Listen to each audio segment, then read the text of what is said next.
দেখুন, এই জয়টা তারকনাথের জয়, এই জয়টা দেবাদিদেব মহাদেবের জয়।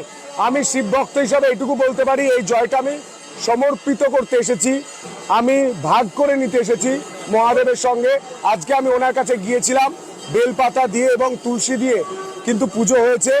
এবং এই জয়ের পর এখানে একমাত্র জয়ধ্বনি উঠবে তারকনাথ, দেবাদিদেব মহাদেব, মা কালী, বিষ্ণু, এনারা চালাবেন।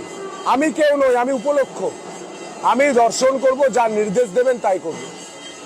হিন্দু হিতে, তারকেশ্বরের মানুষের হিতে যেটা আমাকে করতে হবে সেটা আমি করব। যে গুন্ডারাজ ছিল সেই গুন্ডারাজের বধ হয়েছে, রাবণের বধ হয়েছে, রাম রাজত্ব প্রতিষ্ঠা হবে। আমি এটাও বলে রাখি, গতকাল যোগী মহারাজ, যোগী আদিত্যনাথজি, উত্তরপ্রদেশের মুখ্যমন্ত্রী, তিনি আমাকে বাই ফোনে ফোন করেছিলেন।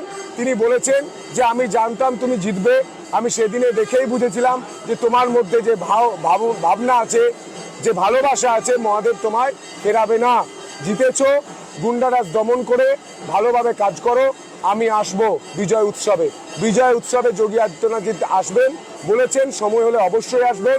শুধু তাই নয়, কাশী বিশ্বনাথ এবং অযোধ্যার মতো যে করিডোর রয়েছে সেই করিডোর তৈরি হবে। কিন্তু আমি এখানে বলে দিই, এখানে কোনো কিছু ভেঙে তৈরি হবে না। যেটা আছে সেটাকে সুন্দরভাবে যেভাবে সাজানো যায় সেটা সাজানো হবে।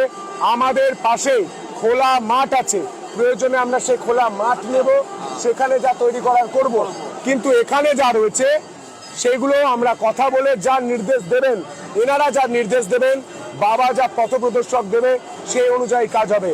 আমি আবারও বলছি, এখানে সন্তু পানের নামে জয়ধ্বনি উঠবে না, এখানে জয়ধ্বনি উঠবে তারকনাথের চরণে সেবার আগে।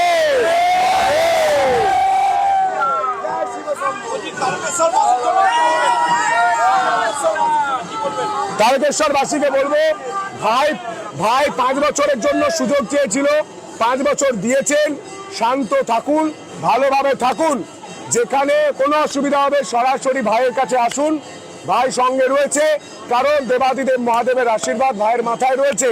ছেলে মেয়েদের চাকরি আর শিক্ষা, মেয়েদের সুরক্ষা, আলু ধানের দাম, ভালো হাসপাতাল, নাগরিক পরিষেবা, এই 5টা বিষয় দেওয়ার কথা আমি বলেছি। আমি দেব না, যদি দিতে পারি 5 বছর পর আমি নিজেই রাজনৈতিক ময়দান ছেড়ে চলে যাব।